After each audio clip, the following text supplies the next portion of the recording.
은혜의 무게와 우리의 응답이라는 제목으로 하나님의 말씀을 나눌 때 크신 은혜와 축복의 시간이 되어지기를 주님의 이름으로 기도합니다. 19세기 말 스코틀랜드에 한 가난한 가정이 있었습니다. 그들은 더 나은 삶을 위해서 기도했고 꿈을 꾸었지만 굉장히 삶은 어려웠습니다. 마지못해서 아메리칸 드림, 미국으로 이민 가기를 원했지만 너무도 가난한 나머지 애싹이 없었습니다. 꿈은 있지만 꿈을 이룰 수 없는 그 상황 속에서 발을 동동 구르며 기도하고 있을 때에 그때 한 여인 앤더슨 부인이라는 그 지역의 유지가 나타나서 그 가정에 도움의 손길을 내밀게 되어집니다. 그 여인은 무려 200파운드라는 큰 돈을 아무런 조건 없이 그 가정에 빌려주었고 그 은혜로 그 가족은 미국 동부 지역에 잘 정착하게 되어집니다. 이제 가족은 200파운드라는 큰 돈을 갖기 위해서 날이면 날마다 열심히 온 가족이 하루도 쉬지 않고 일을 했습니다. 결국 해가 잠에 300파운드라는 큰 돈을 갖게 되었고 돈을 갚은 날 너무도 감사해서 온 가족이 모여서 하나님 앞에 감사 예배를 드리게 되어집니다. 예배를 마치고 가족 한 사람 한 사람이 지나온 은혜에 대해서 고백하는 가운데 그 집의 아들이었던 앤드류 카네기가 그날 밤 이런 말을 합니다. 아버지 어머니, 우리가 빌린 돈은 갚을 수 있어도 받은 은혜는 갚을 수 없습니다. 이 말은 단지 감정의 표현이 아니었습니다. 그 어린 카네기의 이 말 한마디가 그의 인생을 간통하는 철학이 되었고 그의 인생이 움직이는 하나의 동력이 되었던 것입니다. 그 소년이 자라서 나중 미국 경제공황기에 미국 경제를 이끌었던 앤드류 카네기, 당대 최고의 부자라 일컬어지는 록펠러와 더불어 경제를 살리는 강철한 카네기가 되었습니다. 엄청난 부를 그는 축적하기 시작합니다. 그러나 그는 자기에게 주어진 그 부를 축적하려고 하지 아니하고 그는 이렇게 말합니다. 사람이 죽을 때에 재산을 남기고 죽는다면 그것은 부끄러운 죽음이다. 그래서 그는 자기가 벌었던 돈의 90% 이상을 사회적 약자에게 환원하는 것을 기업의 목적으로 삼았습니다. 이윤 추구가 나의 목적이 아니라 사회에 환원하는 것이다. 그래서 그는 도서관을 세우고 병원을 짓고 교육재단을 세우고 문화기관을 세우고 종교기관에 기부를 하고 사회적 기부왕이라 일컬어지는 상징적 인물이 되어져 갑니다. 앤드류 카네기가 이렇게 되어진 이유는 어느 시절 앤더슨 부인에게 받았던 그 은혜에 대한 감격. 내가 돈은 갚았지만은 그 은혜는 갚지 못했다라고 하는 마음으로 평생 사회에 보답하는 마음으로 사회에 자기의 모든 것을 환원하며 살려고 노력했다고 합니다. 그렇다면 우리는 지금 어떤 은혜를 받고 살아가고 있습니까? 그리고 그 은혜에 대해서 우리는 어떤 방식으로 응답되어져 가고 있습니까? 우리 다 은혜 받았잖아요. 은혜의 샘플들이잖아요. 우리가. 하나님이 주신 은혜에 대해서 우리는 어떻게 과연 응답되어져 가고 있는가? 오늘 본문 에베소서 2장은 모든 기독교인들이 꼭 알아야 될 기독교의 기본 진리라고 저는 생각이 되어집니다. 에베소 2장은 이렇게 말합니다. 너희는 허물과 죄로 죽어있던 자들이었다. 근데 하나님이 너희를 살리셨다. 이것이 저와 여러분이 받은 은혜의 시작입니다. 강철왕 앤드류 카네기가 받았다는 그 은혜보다 더 깊고 놀라운 은혜가 여기에는 플러스 포함되어 있다는 것입니다. 은혜 받았다고 하는 그 사실 하나를 깨달은 카네기의 인생이 바뀌어진 것처럼 돈은 갚았지만 받은 은혜는 갚을 수 없더라. 하나가 그를 기부왕으로 만들었고 당대에 가장 영향력 있는 인물로 그를 만들어 놓았던 것입니다. 하지만 여러분, 우리가 받은 은혜는 그보다 더 훨씬 큰 것 아닙니까? 어떻습니까? 우리는 단지 경제적 도움만을 받은 것이 아닙니다. 예수 믿기 전 우리의 과거 상태를 한번 생각해 보십시다. 소망이 없던 자들, 이미 죽어있던 자들, 하나님과는 완전히 단절되어 있고 소망이라는 것은 발견할 수 없는 상태였습니다. 그런데 도움이 아니라 구원이, 생명이 우리에겐 절대적으로 필요했던 사람들입니다.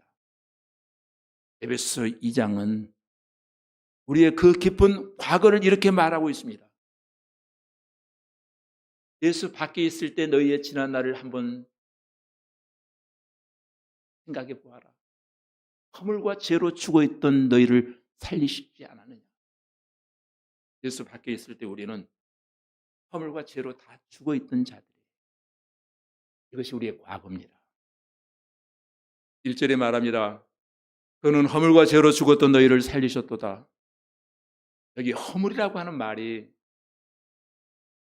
피랍토마라고 하는 히라보를 쓰고 있는데 이 피랍토마라고 하는 말의 의미는 진리와 정도에서 벗어난 상태를 말하고 있습니다.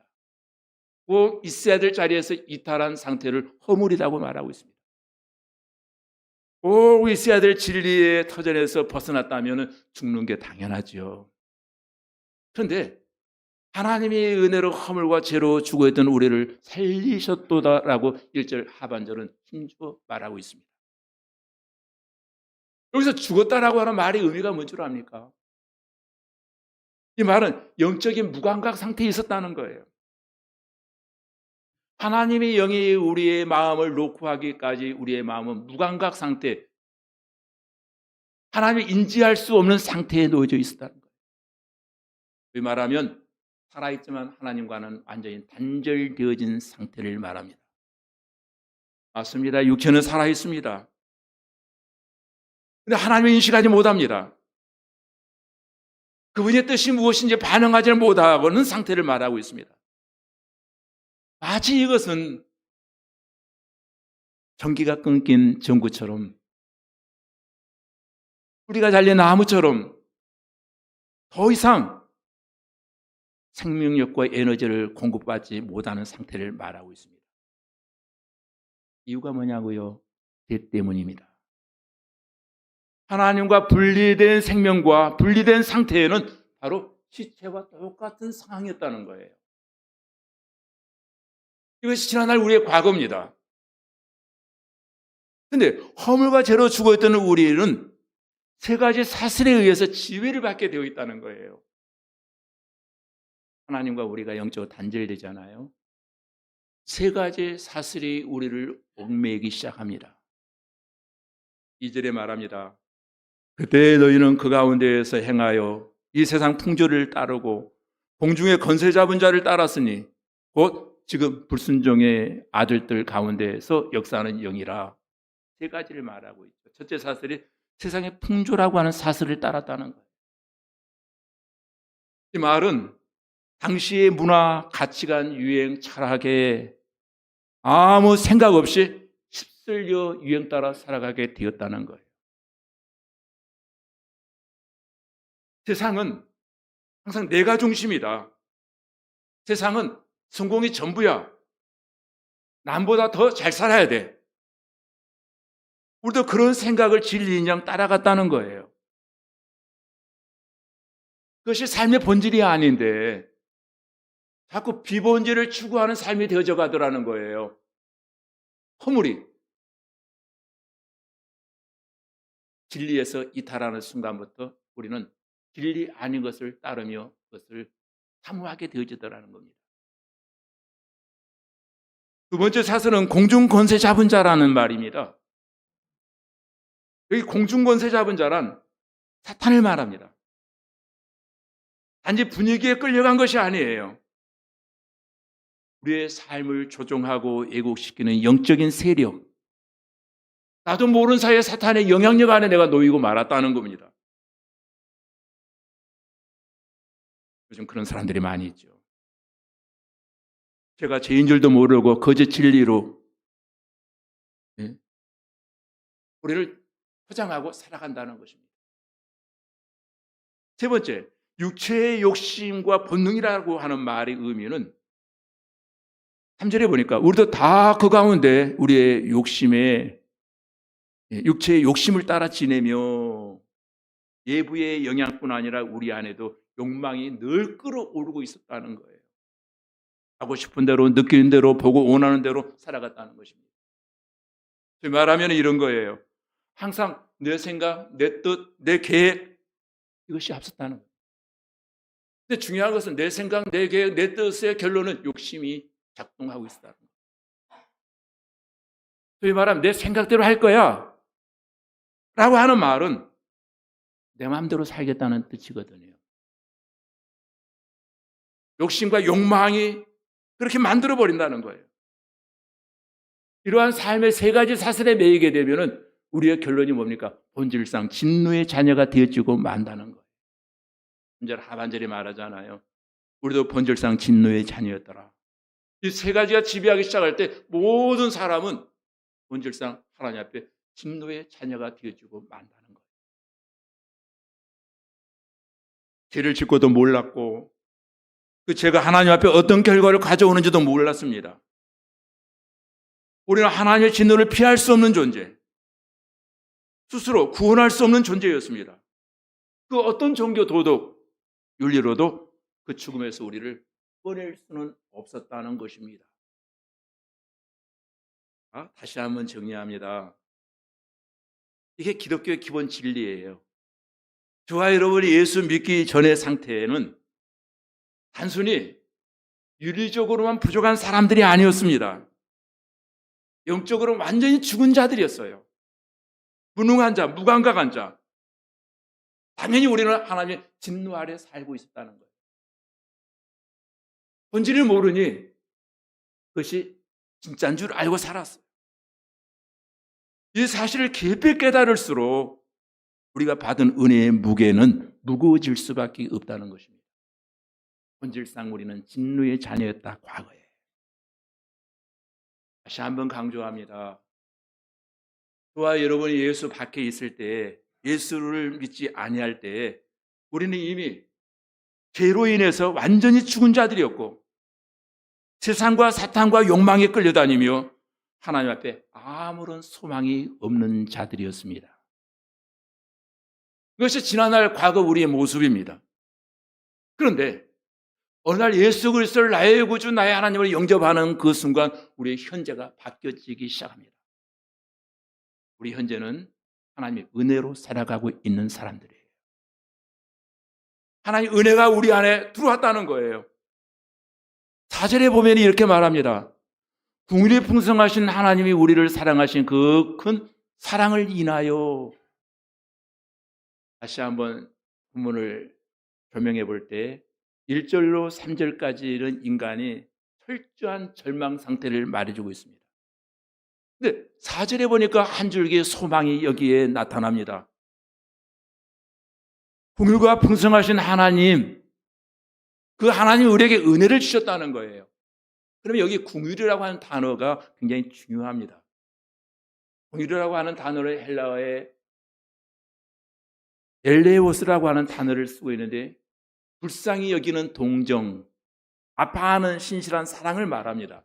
그런데 히브리어에서 이 긍휼이라고 하는 말을 네캄이라고 하는 단어를 쓰고 있는데 이 네캄이라고 하는 단어의 의미는 자궁이라는 뜻을 가지고 있습니다. 자궁. 여성들의 자궁말이에요. 어머니가 자식을 향해 느끼는 깊은 감정적 연민과 사랑을 나타낼 때 네캄이라고 하는 단어를 쓰고 있습니다.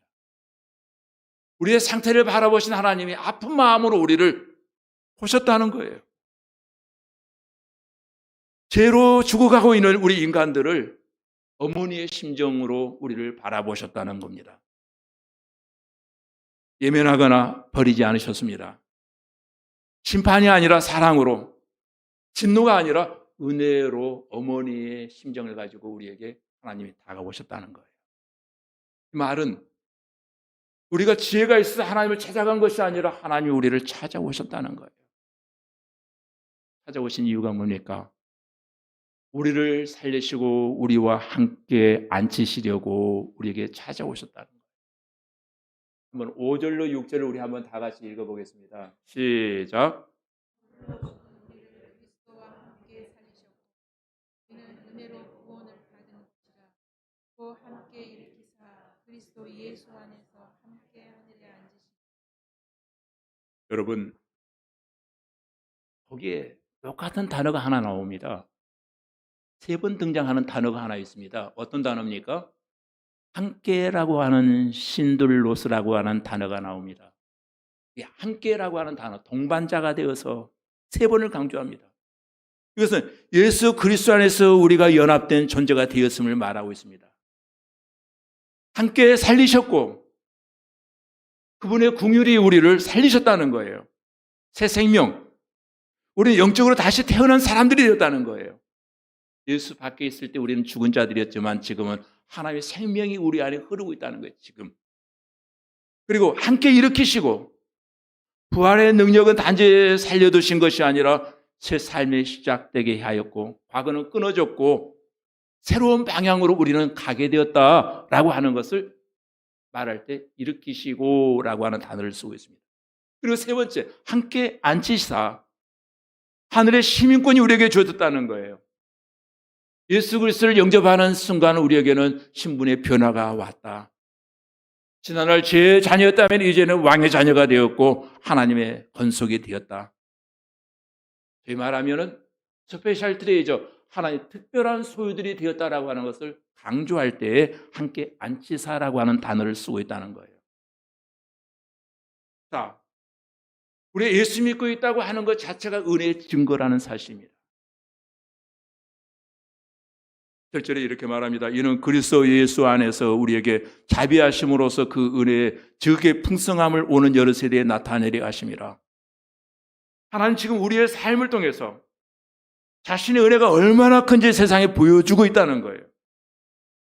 예수 믿는 너가 바로 은혜의 샘플이다.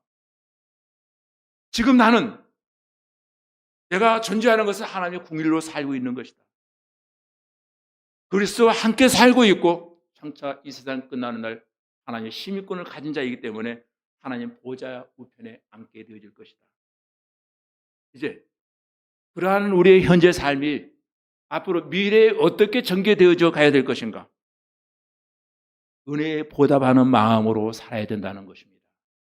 어떻게 하면 하나님이 내게 주신 은혜에 보답할까? 구원은 오직 하나님 은혜로 받은 선물이잖아요. 너희는 그 은혜에 의하여 믿음으로 말미암아 구원을 받았으니 그것은 너희에게서 난 것이 아니요 하나님의 선물이라 8절에 그렇게 말합니다. 중요한 것은 구원은 얻은 것이 아니라 받은 것이답니다. 어떤 착한 행동이 있었고 저와 여러분이 어떤 노력을 했고 공로가 있고 경력이 있어서 얻은 것이 아니에요. 완전히 자격 없는 저와 여러분에게 하나님이 일방적으로 이 구원을 선물로 주셨습니다. 왜냐하면은 자랑하지 못하게 하려고, 자기의 공로를 내세우지 못하게 하려고. 9절에 다시 한번 강조합니다. 이것은 행위에서 난 것이 아니니 이는 누구든지 자랑하지 못하게 함이라. 사람들마다 자기의 공로를 자랑하려고 합니다. 내가 열심히 착한 일 했더니, 내가 예수를 오래 믿었더니, 누구보다도 봉사를 많이 했더니, 누구보다도 말씀을 많이 읽었더니, 누구보다도 선한 일을 많이 했더니 아니에요. 그것 때문에 우리가 구원받은 것이 아니고 그거는 하나님의 은혜요 하나님의 선물인 줄로 믿습니다.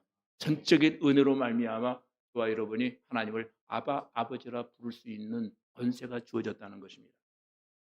그런 의미에서 10절을 한번 같이 읽겠습니다. 시작. 우리는 그가 만드신 바라 그리스도 예수 안에서 선한 일을 위하여 지으심을 받은 자녀니 이 일은 하나님이 전에 예비하사 우리로 그 가운데서 행하게 하려 하심이니라. 아멘. 아멘. 여기 만드신 바라라고 하는 단어는 히브리어에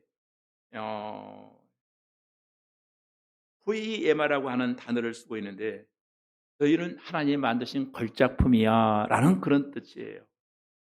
한 사람 한 사람 예수 믿고 나면 하나님 안에서 하나님의 걸작품이 되어져 간다는 겁니다. 하나님은 우리의 삶에 이렇게 걸작품을 만드신 이유가 있다는 거예요. 무슨 일을 하게 하려고? 선한 일을 하게 하려고 지으심을 받은 자니. 여기서 선한이라고 하는 단어가 아가도스라고 하는 단어를 쓰고 있는데 여기서 선하다고 하는 것을 우리는 그렇게 착각합니다. 착한 일, 예수 믿고 착한 일 많이 하는 거야. 남에게 좋은 일 많이 하는 거야. 여기에서 말하는 착한 일, 선한 일은 그런 말이 아니에요. 선한 일이 구원의 열매가 아니라 여러분 구원이 원인이 아니라 선한 일은 나의 삶에 따라오는 열매가 되어져야 된다는 거예요. 그럼 선한 일이 뭐냐? 하나님을 잘 믿는 일이 선한 일이에요. 구제하고 돕고 누군가를 봉사하는 일이 선한 일이 아니고 하나님을 잘 믿는 일이 선한 일입니다. 그 말하면 왜 우리를 구원하셨다고요? 선한 일을 하게 하려고 하나님을 잘 믿는 주의 건속들을 만드시려고. 앞으로 우리의 삶은 하나님의 은혜에 응답하는 선한 행위, 이것이 거룩한 열매로 날마다 나타나야 될 줄로 믿습니다. 선한 일이 무엇입니까? 하나님을 잘 믿는 일이에요. 하나님 앞에 날마다 예배하는 일이에요. 하나님의 풍성을 닮아가는 일이에요. 말씀 하나 드리고 말씀을 정리하려고 합니다. 영국에 한 청년이 있었습니다. 해군에 입대했습니다. 군 생활을 너무 견딜 수가 없었습니다. 탈영을 했습니다. 탈영했더니 지명수배가 내려지고 더 이상 고향에 돌아갈 수가 없어서 그는 아프리카 해안에서 노예 무역선의 선장이 되어집니다. 수많은 아프리카인들을 노예 삼아서 이곳저곳에 팔고 고문하고 죽게 만들고 소위 말하면 인신매매단이 되어서 돈을 버는 한 사람이 있었습니다. 그는 스스로 그렇게 고백합니다. 나는 인간 중에 말종이었다. 가장 사악한 인간이었고 가장 부끄럽고 타락한 사람이 바로 나였다. 그 사람의 이름이 존 뉴턴입니다. 어느 날 그 사람이 죽음의 고비를 만납니다. 큰 폭풍이 몰아치더니 더 이상 살아남을 수 있는 여력이 보이지 않습니다. 배가 침몰하려고 하는 상황에 그는 갑자기 하나님께 부르짖어 기도하기 시작합니다. 하나님이 만약 살아계시다면 이 죄인에게 자비를 베풀어 주옵소서. 간절히 기도한 나머지 그가 기도하는 가운데 하나님 놀라운 기적을 체험한 이후에 그는 노예선 선장직을 사표내고 이제 하나님의 종이 되기 위해서 목회자, 찬송 작가가 되어서 평생 복음에 헌신하게 되어집니다. 그가 지은 찬송의 어메이징 그레이스, 나 같은 죄인 살리신 주 은혜 놀랍고 놀라워. 그가 82세 일기로 세상을 가져갈 때 그런 유언을 했다고 합니다. 그런 고백을 했다고 합니다. 내가 지금까지 살아오면서 두 가지를 확실히 아는 것이 있는데 첫째는 내가 죄인이라고 하는 사실을 나는 분명히 알고 이 죄인을 구원하실 사람은 구세주 예수뿐이라고 하는 사실을 나는 안다. 모두의 이름을 다 잃어버린다 할지라도 나는 예수 그리스도의 이름을 잊어버릴 수 없다라고 말하면서 그는 죽었다고 합니다. 존 뉴턴은 은혜를 갚지 못했습니다. 그러나 그는 그 은혜에 응답하며 평생을 드리며 살기 원했습니다. 앤드류 카네기에는 빌린 돈은 갚을 수 있어도 받은 은혜는 갚을 수 없다라고 하는 심정으로 평생을 자의 한운하는 마음으로 자기의 인생을 드렸다고 합니다. 이제 이 말씀 앞에 우리 한번 생각해 보십시다. 우리가 받은 은혜의 무게 과연 느끼고 있는가? 그 은혜의 무게 앞에 나는 지금까지 어떻게 응답되어져 가고 있는가? 중요한 것은 지난날 저와 여러분은 예수 밖에 있을 때 다 죽은 자들이었다는 거예요. 예수를 영접했다고 하는 것 하나 때문에 우리는 살림을 받았고 하늘의 자리로 우리는 옮겨졌고 우리는 하나님의 걸작품들이 되었습니다. 이 본문은 우리에게 이렇게 도전해 옵니다. 너는 이 은혜에 어떻게 살 것인가? 그죠? 감동만 받고 돌아가시겠습니까? 아니면 삶을 들여 응답하시겠습니까? 바라기는 오늘 이후 저와 여러분의 삶이, 나의 말이, 나의 계획이, 나의 가정이, 나의 직장이 은혜에 대한 응답의 역사가 임하여지기를 주님의 이름으로 축원합니다. 은혜는 단지 눈물로 끝나는 것이 아니라 삶으로 이어져야 할 줄로 믿습니다. 기도하시겠습니다.